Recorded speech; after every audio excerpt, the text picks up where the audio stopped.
8.15 머니톡 가족 여러분 안녕하십니까. 6월 하고도 22일 목요일입니다. 찐시황을 진행하는 김대주입니다. 여러분 반갑습니다. 최근에 시장 상황을 보게 되면 지수가 조정을 받는 가운데에서도 그렇게 두렵지가 않습니다. 그리고 오늘 같은 경우는 외부적 악재가 있었지만 시장은 오히려 저점에서 치고 올라오는 상황에서의 모습이 만들어졌죠. 이게 강세장에서의 조정입니다. 내 종목이 현재 움직이지 않고는 있지만 시장의 분위기는 강세장으로 가는 과정에서의 흐름들이 진행된다고 볼 수가 있겠고요. 시기의 차이일 뿐이지 종목 간의 흐름은 순차적으로 상승하는 흐름으로의 진행이 되고 있다라는 측면으로서의 해석이 가능합니다.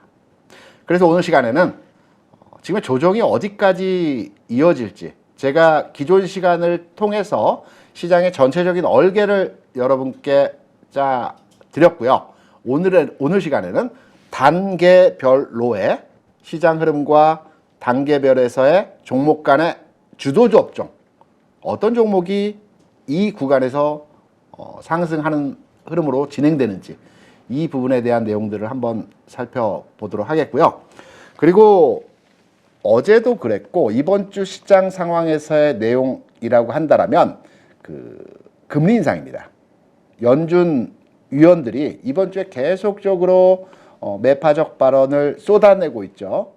그리고 오늘은 파월 의장이 상원과 하원에서 청문회를 통한 증언을 하게 되어 있습니다. 관련한 내용들이 어떠한 영향을 줄 수 있는지, 그리고 과거에는 이러한 청문회 증언을 통해서 시장에 어떠한 내용으로 충격파의 상황이 만들어졌는지, 그리고 그 이후의 시장은 어떠했는지 이 부분 살펴보도록 하겠고요. 세 번째는 제가 단계별로의 시장 상황에 대한 부분들을 설명드리면서 주가가 조정받을 때는 조정받는 구간에서 일부 개별 소형주 중심의 움직임이 진행되고 있죠.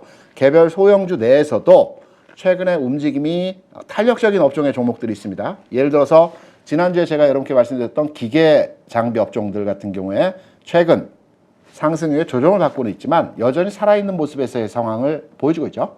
그리고 후공정, 반도체 업종 중에서 후공정 업체 종목들도 최근 내에서의 움직임이 아주 탄력적이면서 살아있는 패턴에서의 모습들이 보여주고 있습니다. 언제 갈지 이들 종목들이 여기에 대한 흐름도 여러분과 함께 살펴보도록 하겠고요. 그리고 반등 줄 때 모든 업종의 종목들이 다 움직이지는 않죠. 반등 구간에서는 또 대형주들이 움직입니다. 그래서 움직이는 대형주, 저는 기본적으로 L전자에 대해서 보고 있습니다. 그래서 L전자에 대한 흐름에 대한 타점 포인트 관련해서 내용 살펴보고요. 앞서 말씀드렸던 기계장비, 후공정 여기에 대한 내용도 한번 깊이 있게 오늘 시간을 통해서 여러분과 함께 들여다보도록 하겠습니다. 종합지수는 제가 여러 차례 이 시간을 통해서 말씀드렸죠. 7월 중순 저점을 찍는 구간에서의 바닥 지점이 들어오고요. 그리고 7월 말 8월로 넘어가면서 지수의 턴오버, 상승 전환 랠리가 진행될 것이라는 말씀을 드렸습니다. 큰 흐름에서의 말씀이고요. 단계, 구간별로의 시장 흐름에 대한 내용입니다. 지금 좌우측의 지수 상황에 대한 내용들을 이제 캡처 그림으로 여러분께 보여드리고 있습니다. 이거 왼쪽 같은 경우는 6월 19일, 그러니까 지난 월요일 장에서 제가 교육을 하면서 관련 내용을 이제 정리했던 그 흐름입니다. 지금 시장은 지지 구간이 세 단계로의 구성이 되어 있습니다. 첫 번째 지지 구간은 2600포인트입니다. 두 번째 지지 구간은 2580포인트입니다. 어제 오늘 지지 받았죠.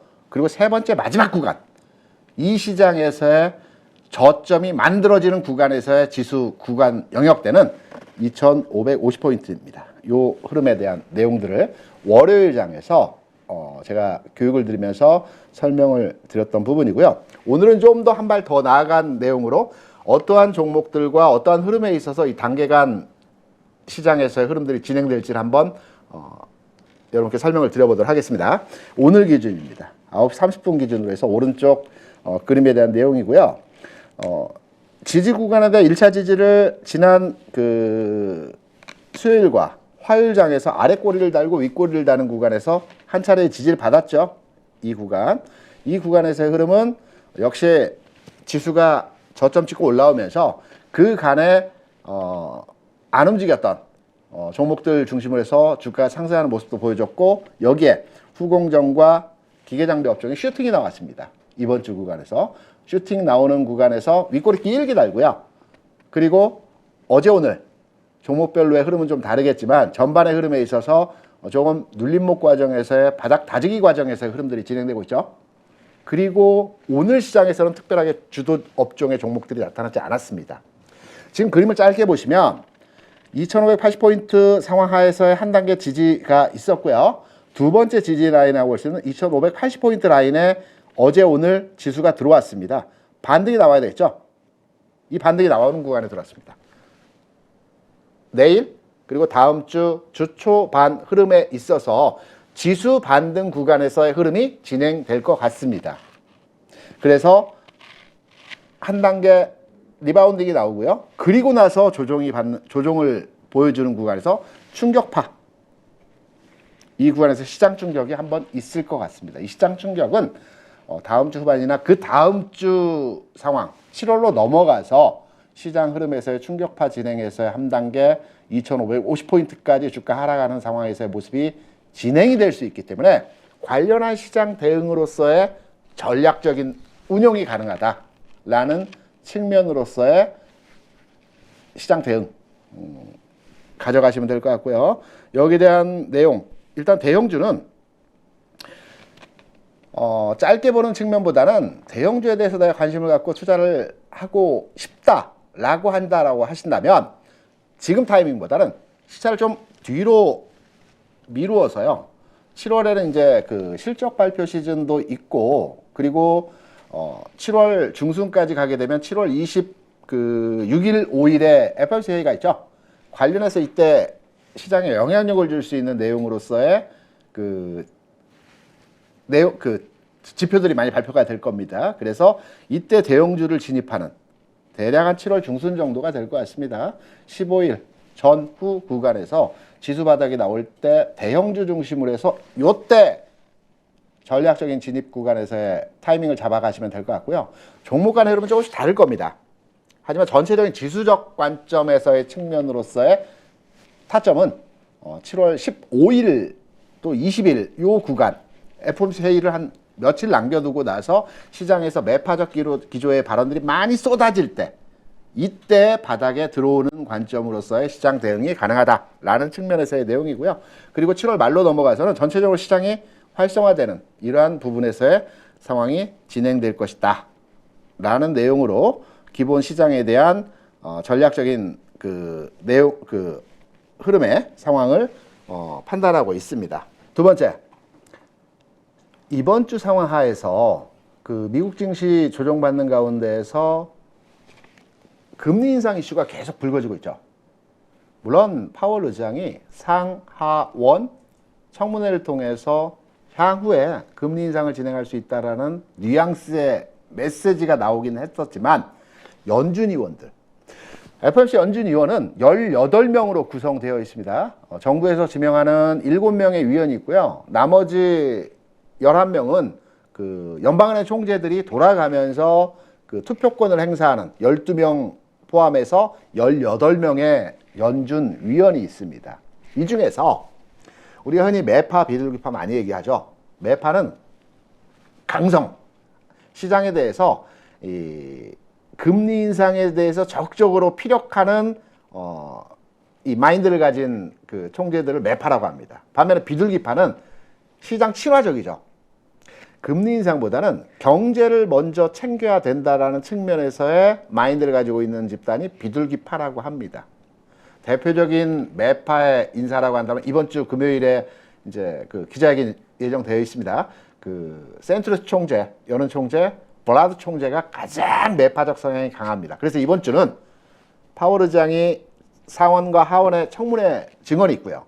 또 금요일에는 버라드 총재가 기자회견 비슷한 간담회가 있기 때문에 여기에서 아마 시장에 대한 금리를 강하게 압박하는 내용들이 오늘 그리고 내일 시장에 나타날 것으로 판단되고 있습니다. 하지만 이 부분이 크게 우려스럽지 않다라는 측면에서의 내용을 한번 미국 시장의 흐름을 놓고 여러분께 설명을 드려보도록 하겠습니다.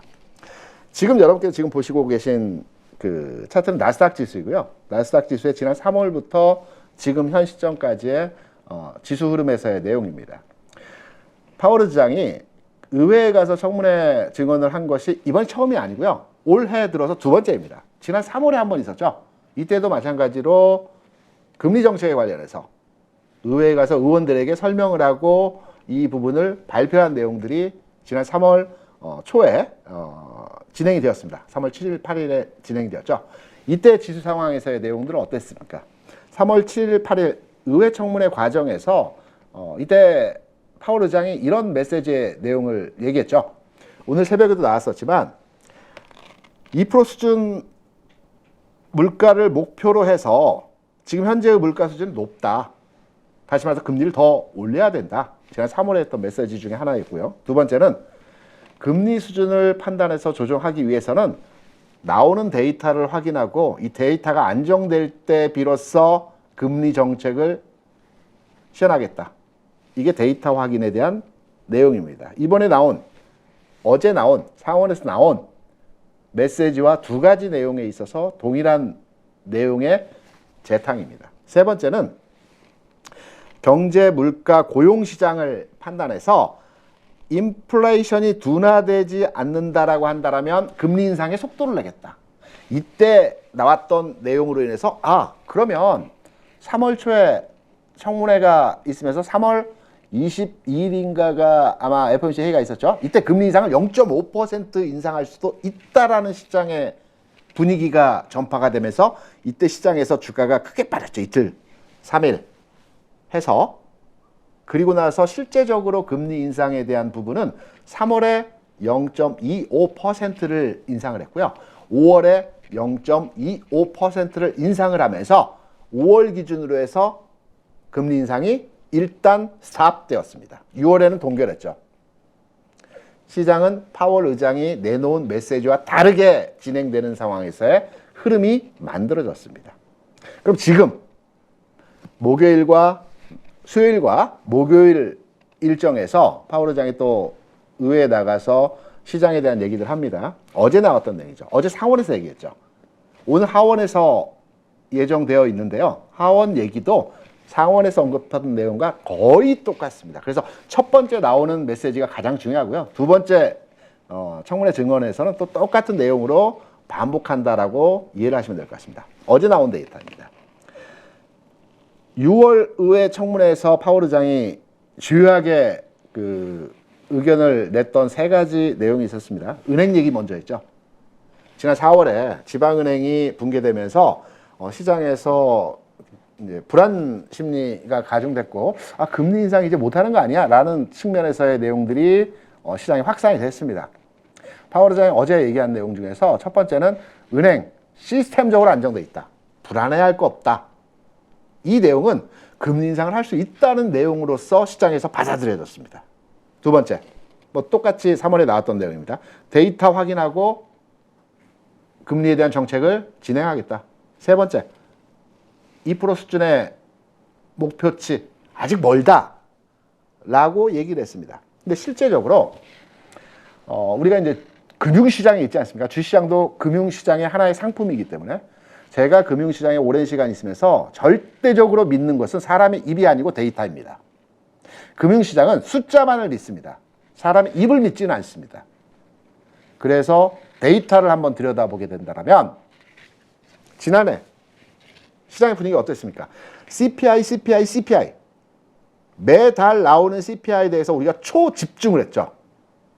지난해 3월에 8.5%의 CPI 물가 상승률 나오면서 이때 나왔던 내용이 40년 만에 물가 상승률이 소비자 물가 지수가 가장 높은 상승률을 보였다. 이때부터 시장에서는 물가 공포에 이제 진입하게 됐습니다. 물가 너무 오르는 거 아니야? 물가를 잡기 위해서 금리를 급격하게 올려야 되는 거 아니야? 라고 시장의 분위기가 잡혀갔습니다. 3월에 0.25 그리고 5월에 0.5 그리고 6월부터 0.75를 4번에 걸쳐서 인상을 했습니다. 그러면서 주가가 빠졌습니다. 왜? 금리 인상한다는 것은 2022년도에 금리 인상한다는 것은 2021년도에서도 누구나가 다 알고 있었습니다. 22년도에 0.25%씩 5번 한다라고 했죠. 누구나가 내년도에 금리 인상을 할 거라고 다 알고 있었습니다. 하지만 주식시장 빠지지 않았습니다. 왜? 물가 올라가는 수준에서의 상승 흐름을 볼 때 0.25, 5번 하는 것은 시장에 영향을 그렇게 크게 주지 않는다 라고 해서 시장은 빠지지 않았는데 소비자 물가 지수 9.1%까지 상승했죠. 6월 데이터가. 이러면서 연준에서는 급격하게 금리를 올린 겁니다. 그러면서 지수가 쫙 밀린 겁니다. 나스닥 지수 기준으로 해서는 16,000포인트에서 10,000포인트까지 밀렸고요. 우리나라 기준으로 해서 지수 상황은 3,300에서 3,000포인트 수준에서 횡보하다가 2,100까지 밀린 겁니다. 물가 상승률 때문에 금리를 급격하게 올렸기 때문에. 이게 데이터죠. 이게 숫자입니다. 그러면 이 숫자가 올해로 넘어와서 어떠한 내용에서의 데이터를 보여줄까요? 지난 6월에 소비자 물가 지수가 4%를 보여줬습니다. 4%. 연준에서 추정하는 2% 안정적 물가 수준에 비해서는 좀 높습니다.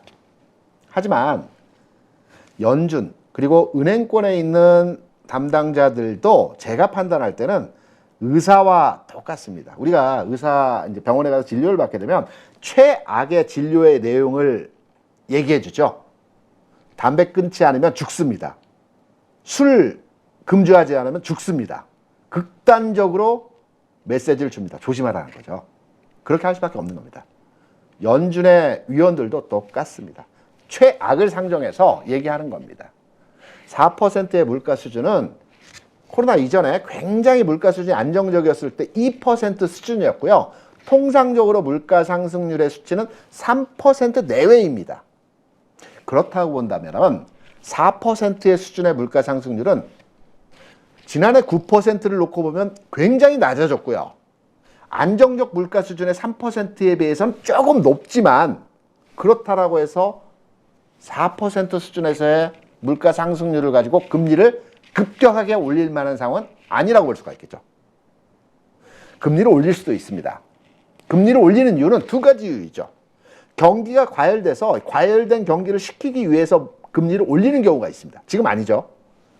물가가 급격하게 올라가서 시장의 유동성이 많이 풀려서 물가가 올라가기 때문에 물가 올라가는 것은 금리로 때려잡자라는 게 두 번째입니다. 지금이 이 경우에 해당하는 것입니다.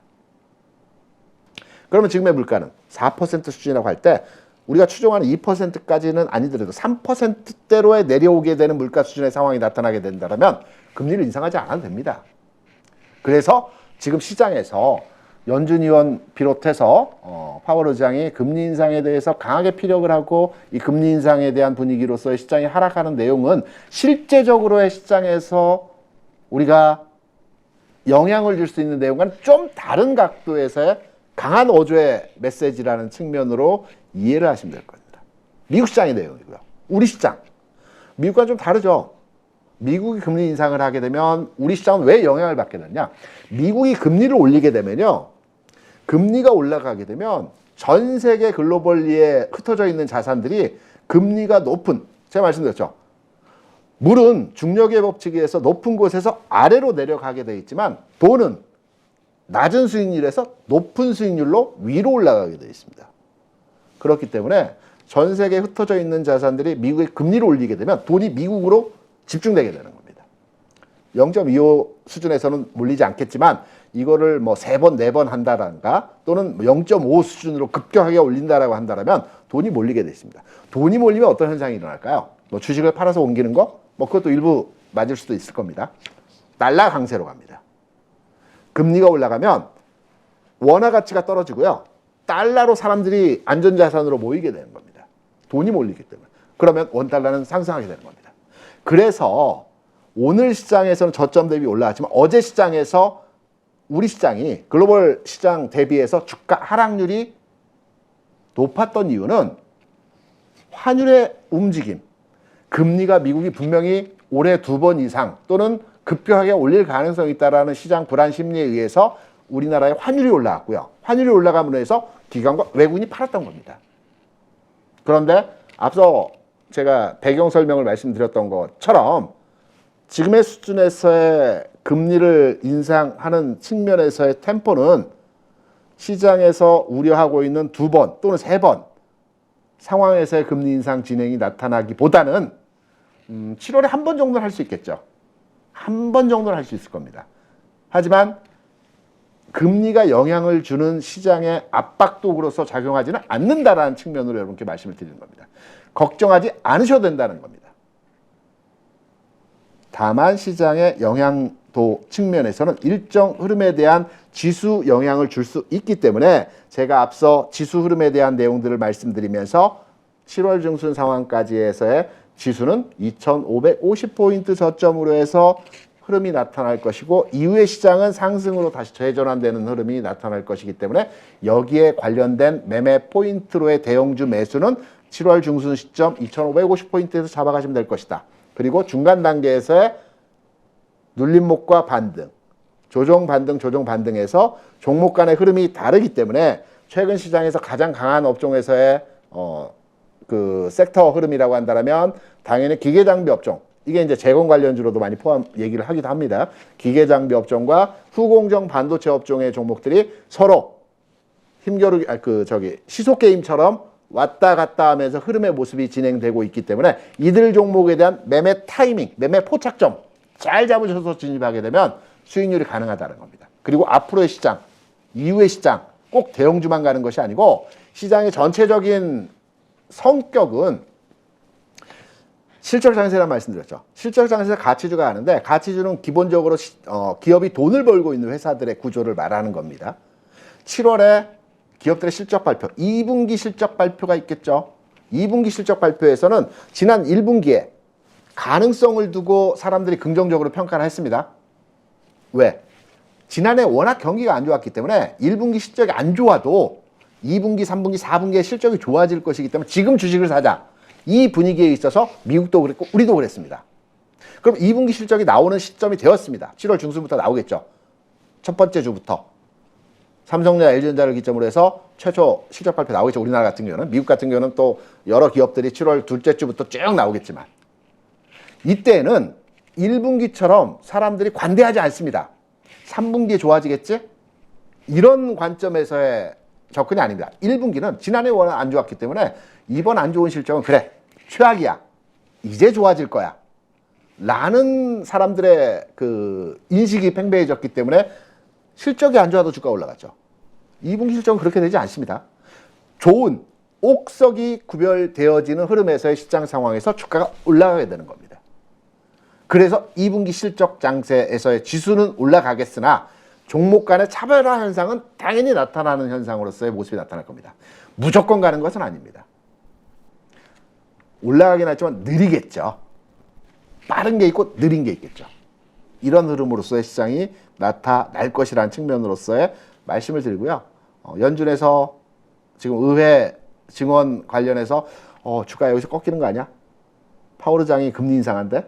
그리고 연준 위원들도 연일 나와서 부정적인 매파적 발언을 쏟아내면서 시장에 대한 그 분위기를 하락으로 잡아가고 있기 때문에 미국 시장 많이 올라왔지. 이제 꺾여야 되겠지. 라고 생각하시는 분들이 계시겠지만 절대 아니라는 거죠. 지금은 쉬어가는 구간입니다. 쉬어가는 구간에 대한 저점 구간의 포인트도 여러분께 잡아드렸죠. 이 부분에 대한 내용으로 전체 미국 시장과 우리 시장에 대한 밑그림 딱 머리에 잡아주시고요.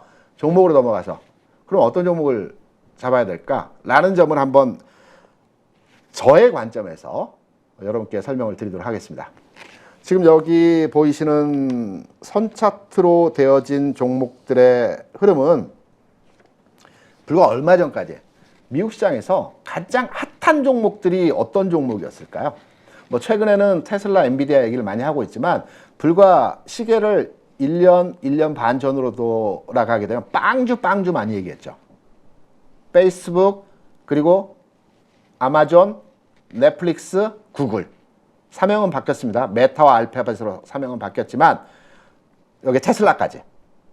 불과 1년 반 전만 하더라도 빵주 많이 했습니다. FNG, 이니셜만 따서 빵주라고 했습니다. 시장에서 IT 기반한 종목들이 2021년도에 폭발적인 상승의 흐름을 만들어가면서 주가의 랠리를 펼쳤습니다. 시장의 주도 종목이었죠. 이들 종목의 주가 흐름을 월봉 기준으로 해서 선차트로에 구현한 그림입니다. 페이스북, 메타죠. 지금 이름 바뀌어서 2020년도부터 해서 주가가 굉장히 세게 상승했고요. 고점 찍었습니다. 지수 고점과 동일하게 찍었죠. 많이 빠졌죠. 반등은 주고 있으나 아직 이 고점 갱신하지 못했습니다. 아마존입니다. 마찬가지 흐름이죠. 아직 앞에 고점 갱신하지 못한 상황에서 흐릅니다. 물론 나스닥 지수도 16,000에서 10,000까지 들어갔다 지금 14,000 언저리인가요? 13,000, 14,000 여기서 왔다 갔다 하는데 아직 나스닥 지수 측면에서도 고점을 돌파하지 못했지만 이들 종목 또한 이전에서의 역사적 고점을 아직까지도 도달하지 못한 흐름에서의 모습들이 나타나고 있습니다. 물론 일간 흐름은 오르고 내리면 반복하고 있죠. 하지만 추세적 측면에서는 아직 고점을 돌파하지 못하고 반등 차원에서의 상승 국면에서의 흐름이라는 겁니다. 넷플릭스 굉장히 많이 빠졌죠. 가입자 수 팬데믹 기간에 폭발적으로 증가하면서 매출 신장을 잃었던 기업이었고 이후에 엔데믹 상태가 되면서 실적 저조 우려감에 의해서 주가 하락했고 최근에 반등을 주고 있긴 하지만 아직 앞에 고점의 상황에 못 미치는 흐름에서의 주가 상황을 보여주고 있습니다. 알파벳, 구글 마찬가지죠. 좀 올라왔지만 이전의 상승치 고점 대비해서 아직도 도달치 못한 상황이고요. 테슬라 최근 가장 핫하죠. 하지만 테슬라의 경우에도 최근에서의 흐름을 보게 되면 400불에서 100불까지 내려왔죠. 그리고 200 지금 한 60불 정도 되죠. 바닥점 대비해서는 좀 반등을 주고는 있겠으나 아직 역사적인 추세 전환을 만들어내는 가격 지점은 아니라고 볼 수 있습니다. 반면에 나스닥 지수, 미국 시장 아직 역사적 신고가를 돌파하지 못했습니다. 유럽 시장 돌파했죠. 어제 이제 영국의 CPI가 나왔는데 CPI가 금리 인상을 했음에도 불구하고 미국의 소비자 물가 지수 상승률이 예상치보다 높게 나왔다고 해서 유럽 시장이 좀 빠졌습니다. 경기가 좋다라는 유럽은 우리와 미국과 다르게 지금 경기가 굉장히 좋습니다. 그래서 경기 과열 때문에 유럽, 호주 각국들은 금리 인상을 했습니다. 얼마 전에 지난 6월에 경기가 그만큼 좋다는 거죠. 경기가 좋아서 금리 인상을 했음에도 불구하고 물가가 더 올라간다는 겁니다. 그래서 어제 미국 시장이 하락한 주된 요인 중에 하나가 파월의 의회 연설 내용도 있었겠지만 이 유럽 시장에서 물가 상승에 대한 분위기가 전파가 되면서 하락이 더 가세되는 형태에서의 모습이 진행이 되었던 것입니다. 다시 종목으로 와서 우리가 시장에서 그 미국 시장 내 가장 시가총액 그 순위 측면에서 1번 애플 종목은 많이 얘기하죠. 애플 좋은 회사지. 하지만 주가 무거워. 라고들 많이 생각하시죠. 그 종목 하루에 올라야 1%, 빠질 때도 0.5%. 안 빠지긴 하지만 무겁게 움직이는 종목이기 때문에 크게 관심 없어. 라고 생각을 많이 하실 겁니다. 최근 우리가 이제 그 티끌모아 태산이라고 그러죠. 조금씩 올라가서 주가 측면에서 신고가, 역대급 신고가 돌파했습니다. 조금씩. 제가 기존에 회사에 있을 때 저희 회사 대표님께서 이제 롯데 출신이셨습니다. 그래서 회사 회의 때 뭐 여러 가지 이제 전략적 그 비즈니스 마인드에서 앞으로 그 저희 사업 방향에 대해서 얘기하는데 그분께서 이런 말씀하시더라. 롯데가 대기업이지. 네, 맞습니다. 우리나라 굴지의 대기업이죠. 롯데가 흔히 알기로 껌 팔아서 재벌이 됐다고 그러는데 맞아. 껌 한 통에 500원이야. 호박이 구르는 것보다 깨알이 구르는 거 굉장히 느리고 작다라고 많이 사람들이 생각할 수 있겠지. 이게 꾸준히만 굴러가면 호박이 굴러가는 것보다 더 멀리 더 많이 갈 수 있다. 그래서 작은 거에 대해서 너무 하찮게 생각하지 말아라. 이런 말씀을 하셨던 부분이 있었습니다. 애플이 0.5%, 1%뭐 이렇게 해서 계속 누적되면서 올라가면서 최근 신고가 돌파했고요. 마이크로소프트 역대 고가 수준에서의 근접 상황입니다. 엔비디아 뭐 여러분 다 아시다시피 돌파했고요. 브로드컴 시총 8위 정도 될 겁니다. 이미 돌파했습니다. 가장 강합니다. 어찌 보면. 그래서 시장에서 주도 종목의 흐름이 바뀌었습니다. 기존의 IT 관련 기반한 빵주라든가 테슬라 종목들이 시장을 주도했다고 한다면 이제 미국 시장에서의 종목 간의 흐름에 있어서는 일부 반도체 종목과 시장에서 돈을 벌고 있는, 꾸준하게 돈을 벌고 있는 기업들에 대한 성향으로의 시장 흐름이 바뀌었다라는 겁니다. 꼭 반도체라고 지칭해서 반도체 AI로 판단하기보다는 돈 벌고 있는 회사에 대한 그 매수세가 들어왔고 이 돈 벌고 있는 회사들에 대한 주가가 올라갔다라고 해석하는 게 맞다라고 볼 수가 있겠죠. 제가 앞서 시장에 대한 지수 상황에 대한 말씀을 드리면서 2580포인트의 저점을 오늘과 어제 찍어줬기 때문에 단기 리바운딩 과정에서의 시장 흐름이 나타날 것이다 라는 측면에서의 설명을 드렸죠. 지수 흐름을 말씀드리면서 그러면 이번 주 그리고 다음 주 시장에 대한 전략적 대응의 측면에서는 이번 반등 이렇게 나오겠죠.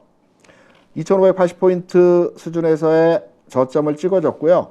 이 반등이 진행된다고 한다면 2600포인트 초반 수준까지의 반등 과정 진행이 나타날 것이다. 물론 20포인트에게 하루면 가겠지. 최근 시장에서의 상황이 어떻습니까? 20포인트가 움직이는 장은 굉장히 크게 움직인 장이라고 생각을 하십니다. 하지만 1년 전만 하더라도 또는 뭐 한 2, 3년 전만 하더라도 20포인트? 보합권이네. 오늘 보합 움직였네. 이렇게 생각하셨죠.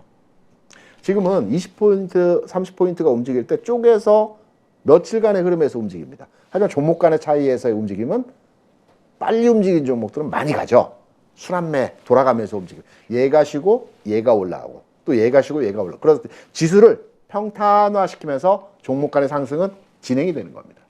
그래서 이번 흐름에서의 지수 구간에서의 반등 목표치는 2600을 살짝 넘기는 것으로 판단하고 있습니다. 그렇다고 한다면 최소 3 내지 4일, 길게 보면 5일까지도 이 지수 상승에서의 흐름이 진행되겠죠. 뭐 하루 오르고 조금 쉬고 또 오르고 조금 쉬고 이런 과정이 진행될 수 있기 때문에 한 5일 정도의 구간 내에서의 시장 흐름이 상승 흐름으로 진행될 수 있다라는 측면으로 해석이 가능하고요. 이 해석점에서 종목을 판단해 보게 된다면 대형주 내에서 일부 몇몇의 종목들이 움직여야 되겠죠. 지수가 움직인다면. 소형주만 움직여서는 지수를 못 끌고 갑니다. 시가총액 비중의 대형주 10개 종목이 전체 25%, 한 30% 정도 차지합니다. 이 종목들이 움직여야 됩니다. 시총 10개 내외에 있는, 10위 내에 있는 종목 중에 하나가 세게 움직여야 됩니다. 그래야 지수를 끌고 갈 수 있는 겁니다. LG전자가 타이밍상으로 이번 한 5일 구간에서의 움직임에 있어서 탄력이 나타날 가능성이 있다는 겁니다.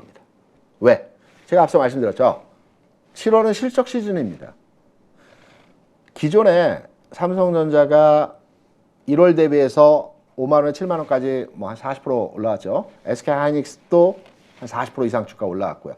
나머지 종목들도 많이 올라왔습니다. 우리가 최근 우리나라 국내 시장의 종목들이 안 움직인 것처럼 느껴지지만 최바닥점 대비해서 가격을 보게 되면 3, 40%씩 다 올라왔습니다. 기대감이죠. 2분기에 좋아질 거야.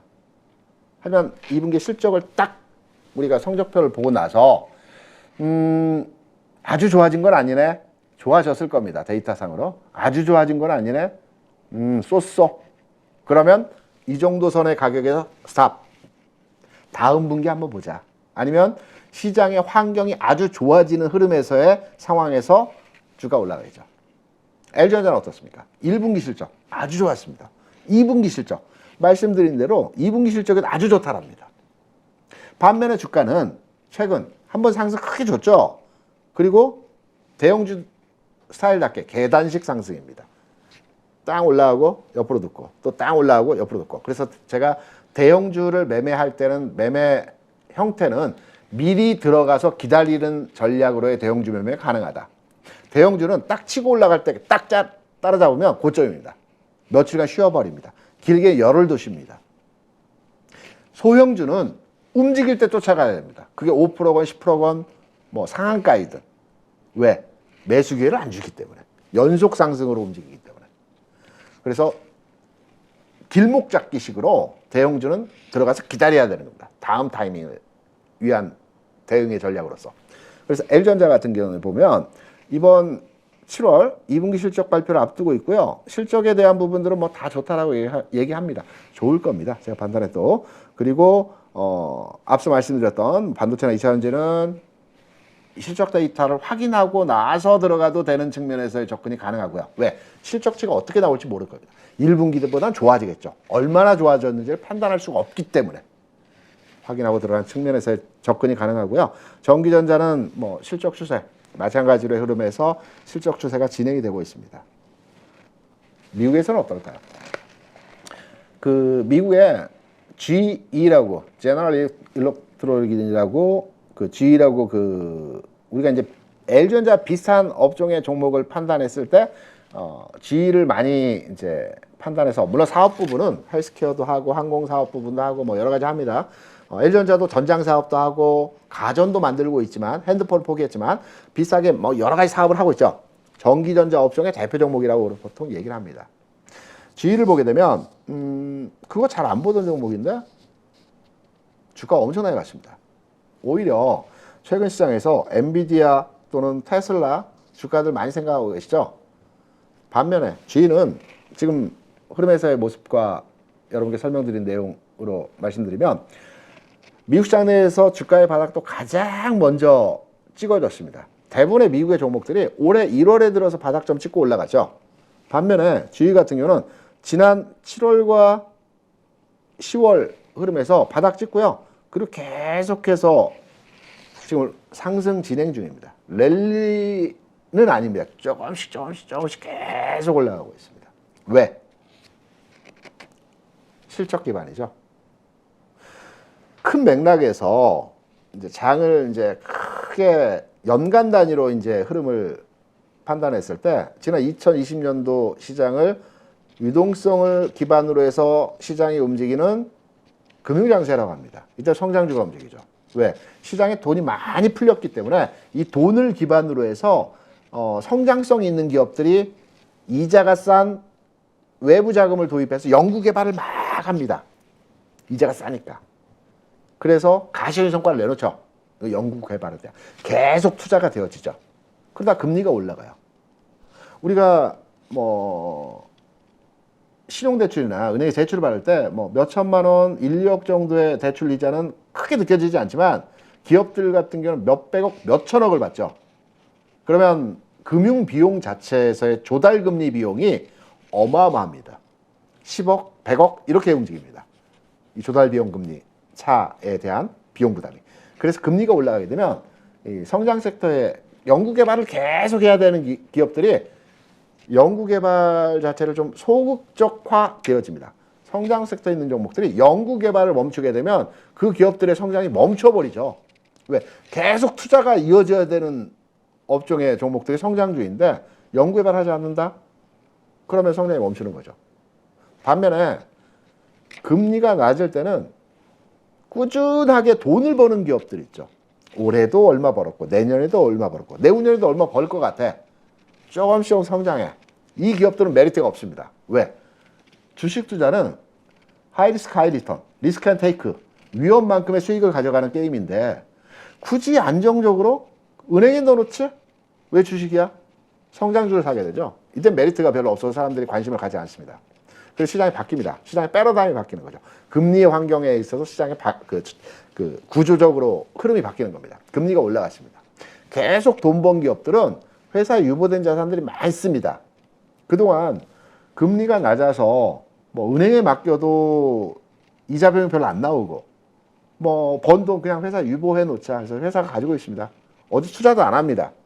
돈을 계속 가지고 있다가 금리가 막 올라가서 뭐 지금과 같이 금리가 뭐 몇 프로, 4%, 뭐 5% 막 갔을 때 회사에 유보되어진 자산을 통해서 신기술, M&A, 사업 확장 이렇게 몸집을 키워나가야 되는 겁니다. 회사에 돈이 많기 때문에. 왜? 외부 자금 빌릴 필요 없죠. 회사 돈 많으니까. 그간 5년, 6년, 10년 동안 벌어놓아서 꼬박꼬박 모아놓은 돈이 있기 때문에. 그래서 사람들의 관심을 받는 겁니다. 그리고 또 하나. 투자 심리 관점에서의 측면인데요. 기존까지는 하이 리스크 하이 리턴, 리스크 앤 테이크, 위험만큼 내가 주식시장에서 수익을 가져가는 게 기본적인 이 주식시장의 게임의 룰이야 라고 해서 성장성이 큰 주식에 대해서 우리가 주식을 많이 투자하죠. 배팅을 합니다. 그러다가 금리 차에 의한 시장 환경이 변화해서 아 그래 주식은 안전한 주식이 최고지. 꾸준하게 돈 버는 회사가 안전한 회사이고 안전한 회사가 최고야. 라고 해서 시장의 심리가 바뀌게 되는 겁니다. 이게 기존의 유동성을 바탕으로 해서 움직였던 성장주가 움직이는 시장이 없다고 한다면 두 번째 오는 시장이 실적을 기반으로 한 가치주가 움직이는 시장이 실적 장세인 겁니다. 그냥 실적이 좋아서 실적주 아닙니다. 가치 섹터는 이러한 배경에 의해서 구조적으로 시장 환경이 바뀌었을 때 움직이는 종목들을 가치주라고 하고요. 이걸 실적 장세라고 하는 겁니다. 실적이 좋아서, 올해 실적이 좋아서, 지난 분기 실적이 좋아서 실적 장세의 대표주다? 그게 아닙니다. 이러한 구조와 배경에 의해서 시장이 흐름이 바뀌는 겁니다. 이거는 이번만이 아니고요. 제가 20년 이상 이 시장에 있었는데 우리나라뿐만 아니라 모든 금융시장의 흐름들이 이렇게 만들어갑니다. 그 타이밍만 긴 흐름이 있어서 우리가 그거를 포착하고 캐치 못할 뿐이지 이 흐름들이 계속 순환하면서 진행되는 거예요. 이 흐름이라는 측면이고요. 그래서 이번 7월 기점을 해서 회사가 계속 돈 버는 회사들의 포커싱 되어지는 흐름들이 나타날 것이다. 그래서 앞서 L전자를 말씀드렸고요. 미국 시장에서는 이미 이런 기반에 의한 흐름의 내용이 주의 같은 종목들이 최근에 주가가 꾸준하게 급등은 아니지만 꾸준하게 주가 움직이면서 가장 미국 시장 내 종목 중에서 대형주 내에서 움직임이 좋았던 흐름의 모습이었다라고 해석을 할 수 있습니다. 앞서 말씀드렸죠. 지금 시장에서 가장 핫한 업종의 종목 많이 있죠. 많이 있습니다. 근데 제가 판단할 때는 후공정 종목의 섹터이고요. 그리고 기계장비, 가치 섹터이죠. 기계장비는 기본적으로 경기 민감주라고 하기보다는 꾸준하게 돈 벌고 있는 회사들이죠. 코로나 시기에도 일정 구간에서 돈을 벌고요. 경기가 좋아질 땐 좀 더 많이 벌고 뭐 이런 흐름들이 진행되는 겁니다. 가치주는 언제 움직이느냐? 가치주가 아니라 이 패턴의 시장에서 최근에 가장 핫한 업종의 종목들이 언제 움직이느냐? 앞서 제가 지수 구간에서의 흐름을 말씀드리면서 다시 지우고요. 설명드렸던 부분 지우고 단기 구간에서 금요일, 다음 주 월요일, 화요일 한 5일 정도 진행된다고 했죠. 지수 반등, 리바운딩 흐름에서의 모습이 요 흐름이 대략 길게 한 5일 정도 진행되고요. 요 흐름이 대략 한 10일 정도 진행될 겁니다. 그리고 마지막 구간에서 충격파가 한번 다 빠지는 충격파가 있습니다. 이 충격파에서 대형주 진입하자는 말씀드렸는데 요 구간에서 지금 말씀드리는 업종의 종목들이 움직일 겁니다. 요 구간에서는 조정입니다. 내려가는 구간에서 상승할 겁니다. 요 타이밍. 그러니까 다음 주 중반 수준부터 움직일 수 있는 종목의 흐름들이죠. 요 내용으로 이해하시면 될 것 같고요. 뭐 후공정 업체가 많이 있습니다. 근데 한미반도체가 가장 좋다는 의미가 아니고요. 제가 좀 시장의 이제 흐름에 있어서 좀 많이 봤던 종목이기 때문에 말씀을 드려요. 가장 좋은 게 아니고 제가 익숙한 종목이라고 해서 여러분께 말씀을 드리는 종목입니다. 전형적인 계단 시장, 상승 N자의 패턴이죠. 제가 상승 N자형은 너무 많이 말씀드렸기 때문에 지난 상승의 고점이 이번 하락에 조정해서 깨지 않아야 된다. 지난 상승의 고점이 이번 조정에서의 저점이 깨지 않아야 된다. 이게 상승 N자형의 기본적인 패턴이고요. 그러면 추세가 깨지려면 어떻게 돼야 되냐? 간단하죠. 지난 상승에서의 고점, 이 가격을 깰 때 추세가 깨지는 겁니다. 아직 깨지지 않았죠. 제가 다음 주 중반까지의 흐름에서 지수가 올라가고 그리고 나서 지수가 조정받을 때 이 업종의 종목들이 다시 재부각된다는 말씀드렸죠. 그러면 지금의 가격 구간에서 이 가격 27,800원 전후를 깨지 않으면서 옆으로 등락이 이어지면 이 종목은 다음 주 중반 이후에 갈 수 있다라는 측면으로 이해하시고 접근하시면 되는 겁니다. 그리고 27,800원을 만약 깬다. 추세적으로. 장중에 잠깐 깨는 건 관계없다라고 말씀드렸습니다. 우리가 보통 기술적 분석을 하면서 뭐 이렇게 꼴이 많이 나오죠. 우리가 기술적 분석은 봉과 이평선으로 분석하는 방법들을 기술적 분석이라고 합니다. 그런데 이제 봉을 기준으로 해서 이평선 말고요. 이평선은 제가 신뢰하지 않는 게 아니라 일단 봉을 먼저 보고 그 다음에 저는 이평선을 봅니다. 같이 혼재시켜 놓고 보기는 헷갈립니다. 그래서 저는 1차적으로는 이평선 없이 보는 걸 선호하는 측면이고요. 봉을 보게 되면 꼴이 많이 납니다. 우리가 기술적 분석할 때 봉은 기술적 분석에서 분석의 의미가 없습니다. 몸통으로만 분석을 합니다. 그래서 장중에 꼬리를 다는 형태에서의 모습이 나타난 것은 다 없애버립니다. 그래서 장중에 27,800원 장중에 깼다. 추세 바뀌었다. 라고 하는 것이 아니고요. 27,800원 전후죠. 27,700원인데 깼습니까? 라고 물어보신다면 저는 안 깼다라고 얘기합니다. 전후의 가격은 제가 쪽집게가 아니고 27,800원이 대략적인 가격인데 100원, 200원 정도는 우리가 조금 쓸 수 있겠죠. 그 위에서 움직임이 나타날 수 있고요. 그래서 추세 흐름의 전환점 가격은 대략 27,800원 전후 가격이 되는 거고요. 종가장으로 특히 확실한 것은 몸통으로 깰 때가 가장 위험합니다. 깨지 않는다라고 한다면 다음 주 구간에서 흔들림이 나타날 때 전환이 될 수 있기 때문에 안정적으로 전환하겠다, 사겠다 그러면은 다음 주 구간에서 흔들림이 있고 전환할 때 양봉으로 모습이 빵 치면서 흐름이 나타날 때는 쫓아잡으셔도 되고요. 나는 미리 리스크를 가져가더라도 흔들림에서 사겠다. 27,800원 위에서 진입하시면 되겠죠. 두 번째 섹터. 기계장비 업종이 최근 내에서 새로 부각된 업종입니다. 제가 기계장비 업종에 대한 섹터 분석을 지난 시간에 해드리면서 2015년 이후에 계속 횡보하던 섹터 지수가 최근에 딱 돌파했다고 했죠. 8년 만에 돌파한 지수 흐름이라고 지난 시간에 아마 그 섹터 분석을 해드리면서 말씀을 드렸고 관심 가져야 된다고 쭉 많은 종목들에 대해 설명을 드렸고 그 중에서 별 3개짜리 몇 개 그 흐름을 잡아드렸습니다. 현대건설기계도 이제 별 3개 종목 중에 하나이죠. 지금 보면 굉장히 긴 윗꼬리의 음봉이죠. 보통은 통상 고점 찍었다라고 평가할 수도 고점 찍은 거 아닙니다. 워낙 짧은 기간에 핫한 이슈로 부각이 됐기 때문에 세게 흔들어준 겁니다. 마찬가지입니다. 이 종목도 상승 N자형의 패턴을 만들어 간다라는 측면에서 우리가 접근을 하게 되면 69,000원 전후가 추세 전환의 가격 지점입니다. 그래서 강한 종목들은 69,000원을 안 주죠. 딱 69,000원에 얘기해서 69,000원에 딱 받쳐놓는 분들이 있습니다. 69,100원에 받쳐놓죠. 계속 매일. 강한 종목들은 그 위에 71,000원, 7만원 이상권대에서 흔들림 주고 바로 가버립니다. 그래서 주식을 살 때는 지지선이라고 절대적인 지지 구간을 잡아놓고요. 그리고 나서 그 위에 쭉 나누어서 진입하는 것도 하나의 방법일 수 있습니다. 그래서 마찬가지로 기계장비 업종의 종목에 대한 접근을 하실 때에도 다음 주 중반부에 이들 업종의 종목들이 움직일 수 있는 지수가 조정받을 때 움직일 수 있는 환경에서의 모습이 나올 수 있기 때문에 지금 구간은 흔들고 있죠.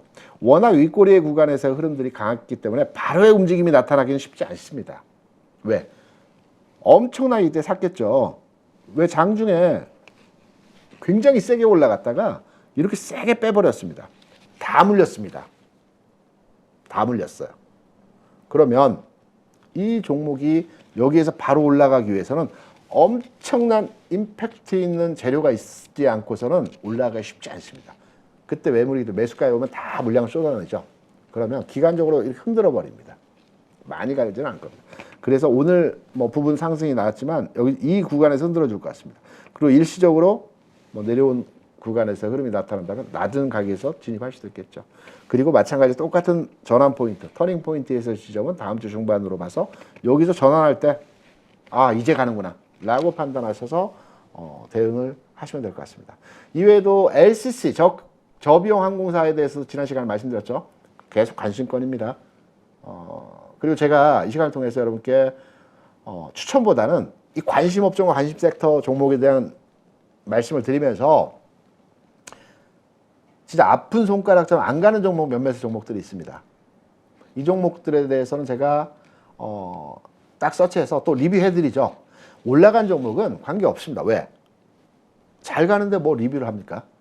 안 간 종목 중심으로 해서 제가 뭐 지난 시간에 삼성엔진을 말씀드렸고요. 또 뭐 시간이 지나서 다음 시간에 대해서 또 안 가는 업종의 종목이 있다면 또 캐치해서 그 종목 한번 손절해야 되는지 아니면 좀 가져가야 되는지 저점은 어디지 여기에 대한 부분들은 제가 이 시간을 통해서 계속 점검해 드리기 때문에 말씀드렸던 섹터나 말씀드렸던 종목의 흐름에 대한 내용들을 판단했을 때 이 종목은 왜 안 가고 있는지 여러분이 말씀하시기 전에 제가 먼저 말씀드리도록 하겠습니다. 시장 상황 전반의 흐름 말씀드렸고요. 우리 시장을 둘러싸고 있는 주변 환경에 대한 요인들, 특히 미국 시장에서의 금리 인상과 관련된 내용들에 대해서도 해석 드렸고요. 단기 반등 흐름에서의 우리가 관심을 가져볼 수 있는 대형주 내에서 LG전자도 말씀을 드렸고요. 그리고 조정 이후의 장세, 다음 주 장세에서 저희 일주일에 한 번, 두 번 나오기 때문에 다음 주 장세에서의 흐름에서 또 이 최근에 가장 핫한 섹터의 종목들이 움직일 수 있는 흐름에서의 또 매매 포인트 흐름에 대한 내용들도 설명을 드렸습니다. 오늘 전반의 내용들 여러분께 드리고 싶은 말씀들은 다 드린 것 같습니다. 제가 방송을 오는데 오늘 날씨 굉장히 덥더라고요. 제가 땀이 많습니다. 그리고 제가 이제 그 개띠인데요. 음력 5월생이고요. 그리고 태어난 시도 낮입니다. 그리고 이름의 원래 돌림자는 환자입니다. 그래서 불화변이 들어가는데요. 몸에 열이 많고 땀이 많아서 할아버님께서 저 어렸을 때 사주에 뭐 사주를 저희가 맹신하는 건 아니지만 사주에 불이 많아서 물로 바꾸자 그래서 준으로 바뀌었습니다. 이름에 법준자는 잘 안 쓰는데 그래서 제 이름이 법준자가 들어간 준이 바뀌었습니다. 무더위, 여름 건강 조심하시고요. 땀은 뭐 많이 흘릴 수 좋다라고 합니다. 오늘 하루도 각자 위치에서 최선을 다한 우리 8.15 가족 여러분들 수고 많으셨습니다. 저는 여기서 마치도록 하겠습니다. 고맙습니다. 안녕하세요. 주식계 스트리트 파이터 대입장입니다. 1년 가까이 교육을 해오면서 수많은 회원들이 수익을 냈는데 심지어 저보다 수익을 많이 낸 사람도 계십니다. 이번에 8.15 가족분들과 평생 꺼내볼 수 있는 강의를 준비했습니다. 바로 평생 소장 패키지입니다.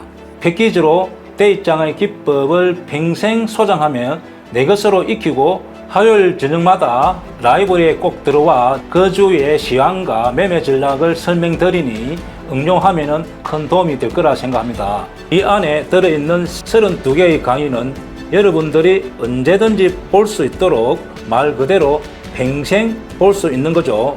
대입장과 함께하는 중단기 실전기법 끝장반에서는 기법 기초부터 내용이 들어있고 더 큰 기대 수익을 가져올 수 있는 응용편까지 새롭게 추가했습니다.